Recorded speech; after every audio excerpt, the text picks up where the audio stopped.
ឃើញហើយពិភពនៃផ្កាចំឡៃព្រះបើកភ្នែកហើយក្រោយពីលោកផ្ទុំឆ្អែតធម្មជាតិគឺជាខ្នាយកាយឲ្យផុតពីថ្ងៃស្អែកតែថ្ងៃស្អែកមិនប្លែកឡើយមនុស្សទេជាអ្នកប្លែកចាប់ផ្ដើមពី1ម៉ែត្របែកទៅរាប់គីឡូចាប់ផ្ដើមពីដើរហែកចែកជិញរោបើសិនផាន់ដីសំបែតខ្ញុំសំដារហូតដល់ជើងមេឃវេករោគស្នូលើដៃទូលស្ពតជូនទៅព្រះដែលមានពលឹងបើសិនជាកូនក្រមែនសុំឲ្យក្រទៅឆ្នាំនឹងអស់កម្លាំងនៅក្នុងខ្លួនក៏ក្នុងខ្លួនមិនអស់សង្ឃឹមបើអស់សង្ខារកន្លែងណាឲ្យគាត់កូនកន្លែងនឹងមានមុខមានទុកជីវិតគឺវាអញ្ចឹងឆ្លាក់ឆ្អឹងទៅតឹងកធ្វើម៉េចបកយើងអត់ទៅតឹងសោះពីមួយម៉ាត់គឺត្រូវប្រឹងកុំឲ្យជីវិតនៃចប់កឹងស្រវេស្រវារកគ្រប់ប្រឡោះបើសិនគេបោះចូលក្នុងបឹងច្រើនពេកបិទភ្នែកក៏នៅចាំតែមិនគិតច្រើនទេមានខ្លាចទៅជាសាមឲ្យយំកាន់តែច្រើនកាន់តែស្គាល់ទុកកម្មដូចអ្នកលំបាយធ្មេញដូចអ្នកលេងបាយថ្នាំរឿងច្រើនពេកបិទភ្នែកក៏នៅចាំតែមិនគិតច្រើនទេមានខ្លាចទៅជាសាមឲ្យយំកាន់តែច្រើនកាន់តែស្គាល់ទុកកម្មដូចអ្នកលំបាយធ្មេញ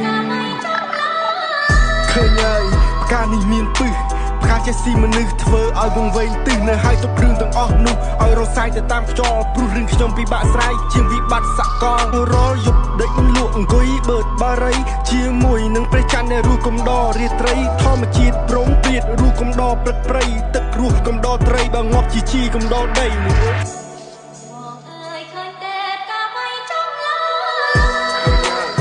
មិនចង់ស្គាល់ទៀតឡើ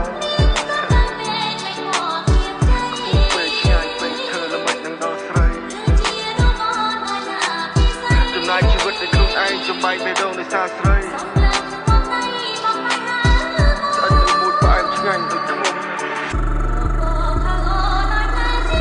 ទៅចាំបងមុនចុះនៅទី Paradise បើជួបម្ដងទៀតសង្ឃឹមថាអូនស្រស់ស្រាយទូកបងមានស្នាមតែឥឡូវធូរស្បើយឲ្យតែអូនបានសុខបងនេះមិនស្លាប់ឡើយណាស់ហើយបងក៏ស្បើយមិននេះត្បិតតែជា Star តែបងគ្មានដុល្លារដូចជាលីមអ៊ូស៊ីទេ